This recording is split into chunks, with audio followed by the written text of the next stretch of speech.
All right, Hampton County, Colleton County. This is it. You all are going to be very familiar with what I'm about to tell you. It's one of those things where you have an epiphany, you have a light bulb that goes off, and I believe I have tied the Stephen Smith killing to the Paul and Maggie Murdaugh killing. And here's how I think it goes. There's Paul, let's go to Paul. Let's start with Paul. Paul, the little detective. Remember Paul, little detective? I think Paul knew about the Stephen Smith killing, who was involved, who was there, quite frankly, who was there. Probably even how it happened. There may have been some baseball players from the Hampton County, Wade Hampton baseball team on there. That's why you'd have a baseball bat. And so that information Paul had relayed to one of his friends, that he's going to get out of this boat wreck. And Jesus, long day at the track. He's going to get out of this boat wreck. And here's how he's going to do it. He is going to use this information as leverage. Who was involved in the Stephen Smith death. You remember the 911 call? Alex like, Paul, why'd you have to get involved?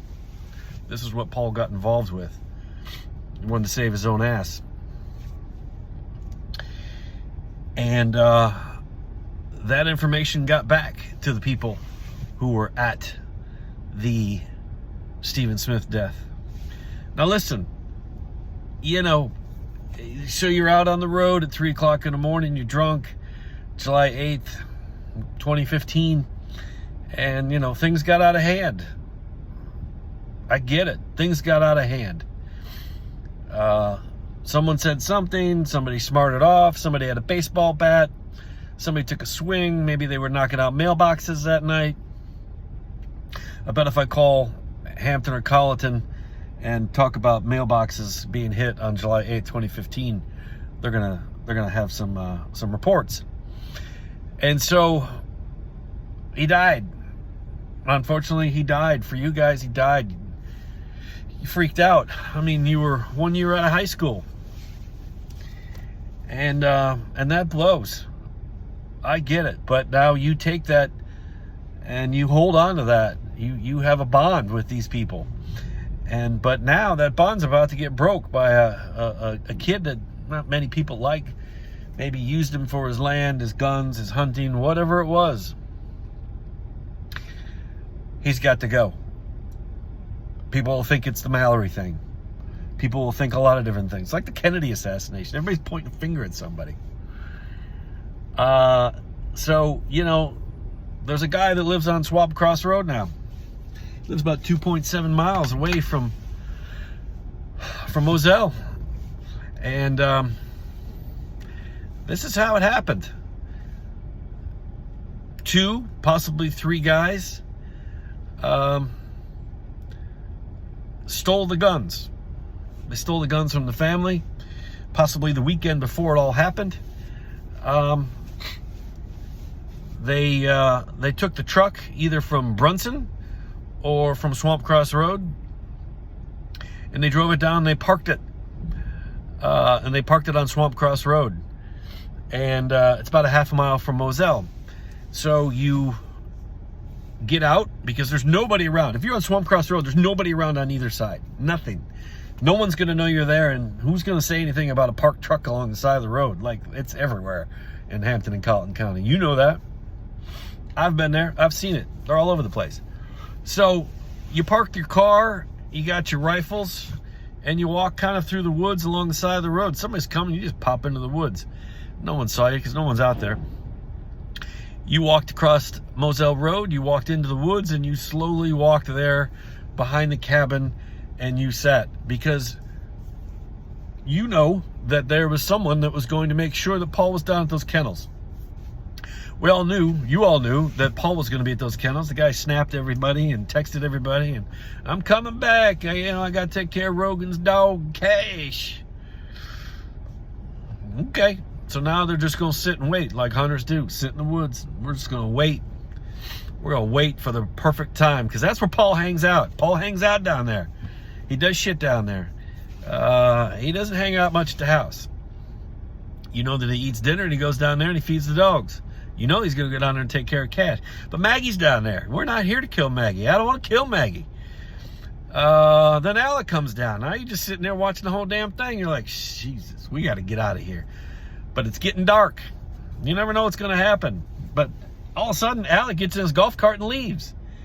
And it's dark. You can't really see out of those woods anymore. And all of a sudden, Maggie's gone too. Now you just see Paul all by himself. Well, Maggie, you don't know, but Maggie's in the hangar. You come out. You come out of those woods charging. Got your guns. First shooter.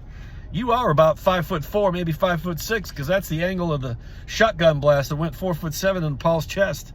It was no one 6 foot, no one 6'1", no one 6'4". You're 5'4", 5'6", and you shot him right in the chest. And you were pissed off. You were pissed off at Paul. Shut the hell up. But it knocked you back a little bit. So maybe you fell down onto the sidewalk, and you shot him again when he came out. And you were going to shoot him again, except all of a sudden Maggie comes out. Holy shit, now all hell's breaking loose. Well, your buddy who's kneeled down over there with the 300 blackout, he takes 5 shots. 5 shots in the dark to hit her, to kill her, knock her down. And then he gets brave when she's laying down and puts 1 or 2 into her head. And then they take her phone. Then you walk 59 steps with it away from the bodies towards the hangar. And then your buddy who didn't shoot Paul, who doesn't have blood all over him, runs and goes get the truck over on Swamp Cross Road, which is very familiar to them or him. I'll show you. Maybe I can do it in this video. I'll do it in another one. The tire tracks where you did it are still there. Yeah. Google Maps, you can see it perfectly. And so you pull out and you pull around into the road and you head back towards Moselle. And you're flying. It takes you about a minute to get there. You go in the back entrance. You go around the back side, because you know where the first shooter is. You go to the back side. That's where your tire tracks are, all sitting right back there. You throw the truck, the guns in the back. He jumps in with the phone. Now it's about 9:05, 9:06, and maybe you got family in Varnville. They're going to help you clean up. Alameda, something, probably Barnville. And so you know how to get to Varnville. There's only 2 ways in. You can go to the left and Old Sakahatchee, or you can go right. But you got that brand new road down there. Well, no, it wasn't new road then. Still dirt, gravel kind of thing. But either way, you take a right. And all of a sudden, Alex starts calling you at 9:05, 9:06, and you're like, oh, shit.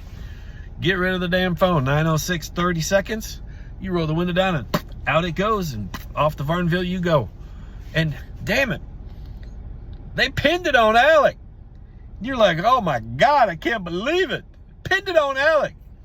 Yeah, they pinned it on Alec. And he got convicted for it. But the thing is that he was wrongly convicted. But he probably knew what was going on with Stephen Smith. He probably helped you guys cover it up back in the day, because you're good old boys. Part of the Hampton Culloden crowd. You're connected. You got people that are connected to you. You've gotten off on other stuff. I mean, these type of things happen in this small town. Murdaugh's took care of the people. But that's how it happened. And why Alec never spouted out about it, maybe it's deeper than we all know about Stephen Smith and what he covered up. Allegedly. But that's what it is. I urge anybody in Hampton and Colleton County to call bullshit on it. Because the facts and the evidence that SLED put out leads me right to you. Leads me right to you. Sorry for the 10-minute, but Jesus Christ. Woo! You know who you are. And the grand jury's going through this information right now. Shit, man.